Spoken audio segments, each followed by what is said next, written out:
Raising the Kashmir issue is something that is very close to my heart. Many people in this room know me very well, that my politics actually started with the JKLF, and I have openly, while I was a councillor, I used to declare it, and I have declared it here in the House of Lords as well, that I had been member of the organisation for a couple of decades. And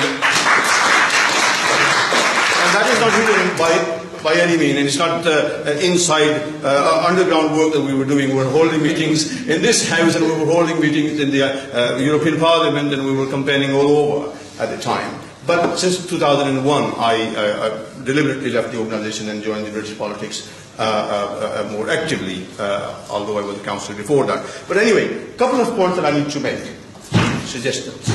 Friends, we are very good at a couple of things. A, talking Kashmir among ourselves. Yes. That's the best that we are good at. Yes. You know, we need to get outreach to those who may not agree with us. And we do least of that.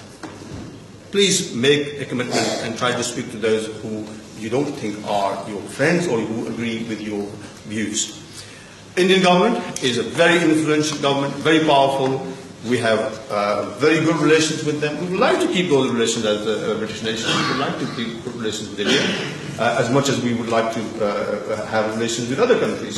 But also, we need to remind our government, keep reminding them, one thing that we are not good at is writing, putting pen on paper.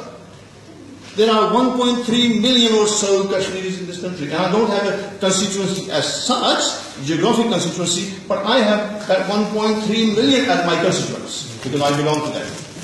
And I feel that even in Urdu they say 1.3 million is 13 lakh. Now, out of 13 lakh, even if 13,000 letters came to the Foreign Office, who will make them think again? But we don't. We don't even write 1,300, let alone 13,000. Let us see the weaknesses among ourselves. Let us start writing to members of parliament. Not that they need reminding, some of them don't need reminding, others do. Please do that. Now the other thing is, one of the things that I have done as a British member of House of Lords, I do get opportunity going around the world with parliamentary visits along with other people, parliamentarians. And one thing that I'll always do, whichever country I'm visiting, and I have visited quite a few countries in the last 6 years I've been in this house, every country that I visit, I make sure somehow I raise this issue. Somehow. Because there's no Kashmiri otherwise to go around speaking to different governments. They don't get that access. I raised it in America, I raised it in Canada, I raised it in Jordan, I raised it in Azerbaijan, I raised it in Turkey. Wherever I go, I try to make sure that I raise that issue. Not that it is going to resolve Kashmir, but I do my best. A couple of weeks ago, I was in Geneva. With a couple of other guys, we went and saw the Deputy High Commissioner on the UN Human Rights Council.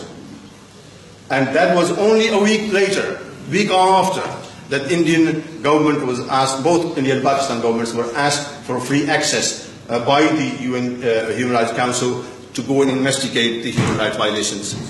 And Pakistan agreed, as usual, and India refused.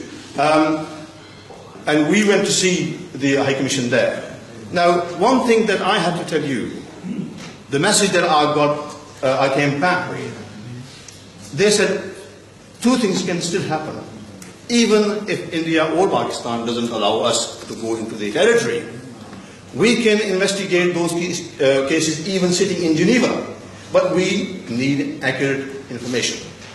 Information such as who, on what day, what time, from where, was picked up, by whom, what was the treatment, what happened to him, is he still alive, is he dead, what happened to him.